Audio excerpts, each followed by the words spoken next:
So in this segment, what I wanted to talk to you about was that I've shown you Eden and how beautiful it was and the amount of time and energy we put into it. And I want to give you a little tiny bit of the backstory and how we're dealing with having to pivot, reinvent ourselves, and figure out what the hell we're going to do next. So I'd like to introduce you to Adrian. Hello, I'm Adrian from Malaysia. How are you guys doing?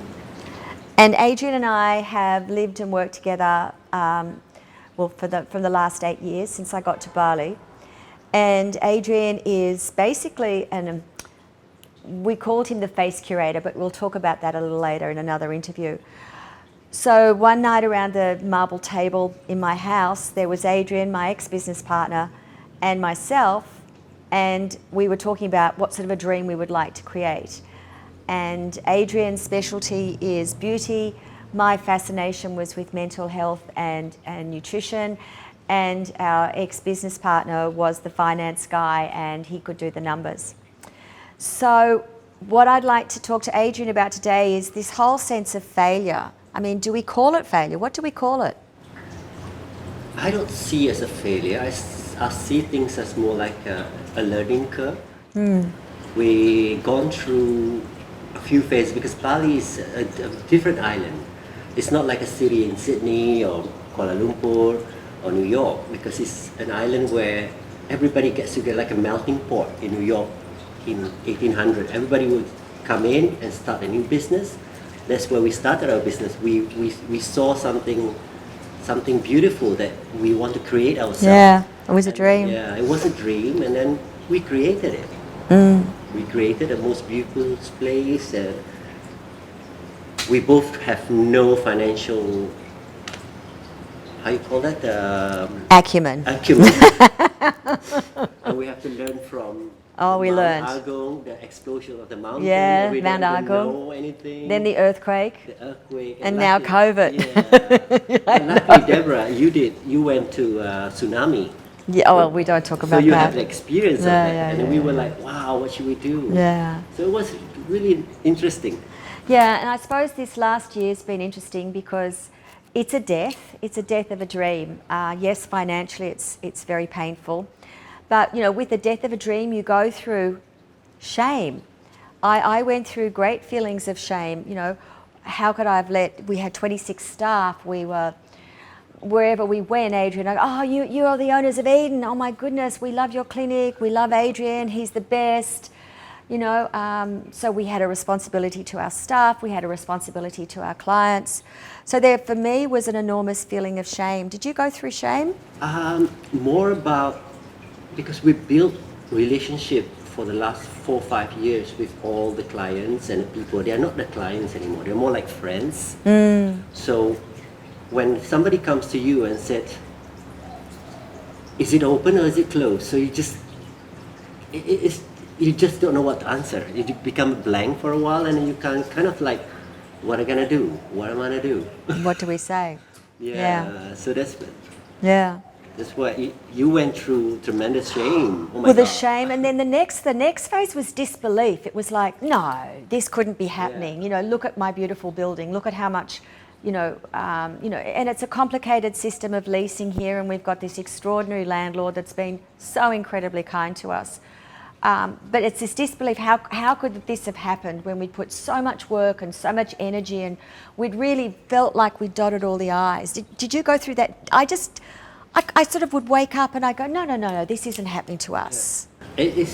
It's the stillness of the whole island during COVID. Everything starts to go like, when you play a domino, the domino effect starts to come one by one until you wake up towards the end and say, oh my God, everything's dropped.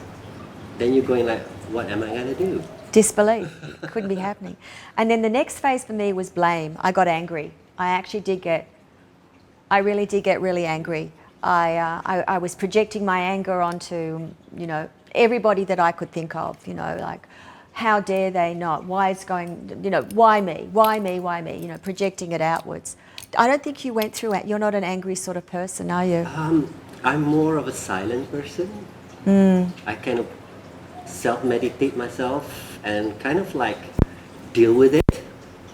And then, but you're the good one. You could like shout it out, cry, and cry, Yeah. and go like, nope, I need. Well, I suppose anger is also energy, Yeah. you know. And then in the end, it was just resignation, surrender, acceptance. There's disappointment still. But there's also this weird sense of excitement. And that came for me when I was having a big cry with my beautiful son. And I just went, I don't know what to do, Jake. I feel like such a failure. How could this have happened? And he said, Mum, listen. I said, yes, Jake. What? He said, I wrote it down. He said, you have to forgive yourself.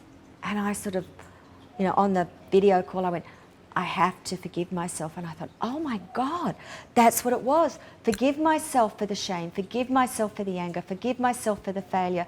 Forgive myself for the disappointment. Forgive myself for all of that. And when he said that, it was for me. And I came in and I said to you, because we live together as well, I went, oh my God, we have to forgive ourselves. Because what we actually did is that we gave it a go.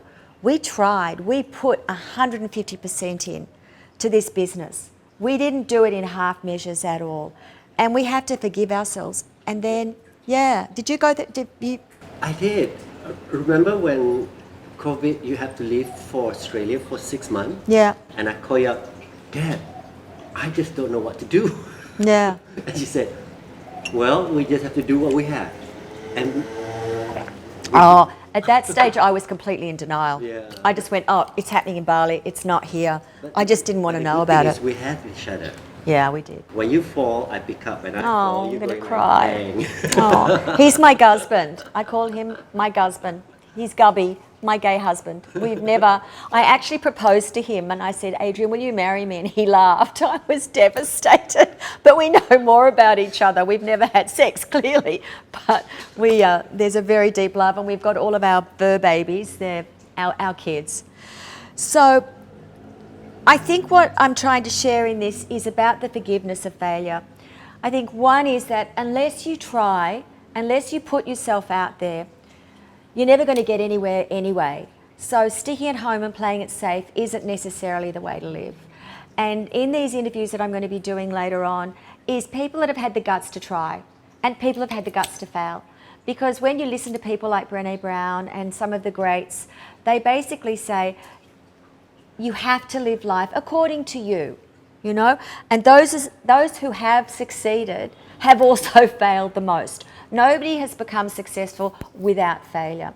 So I would like you to enjoy this beautiful failure that I've got here, which is now a success, as both Adrian and I are going to pivot and reinvent ourselves and watch this space, because trust me, we have learnt a lot. It's been an amazing journey. I want to thank Eden. Thank you. And in a week's time, we're going to be clearing whatever we can, selling whatever we can, trying to reimburse whatever we can, closing the doors and cracking open the champagne and going, wow, okay, we did it. Thanks, Gub.